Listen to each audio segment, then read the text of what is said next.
નવરાત્રિ થવા જઈ રહી છે ખાસ, કારણ કે આપણા અંબાજી ધામનો અનુભવ થશે આપણા અમદાવાદ શહેરમાં.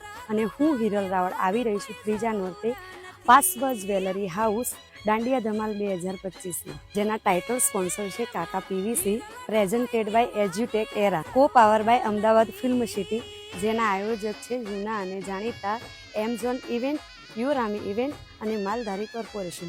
તો આવી જજો ધ દયાવાન પાર્ટી પ્લોટમાં મારી સાથે ગરબે રમવા માટે. જય અંબે.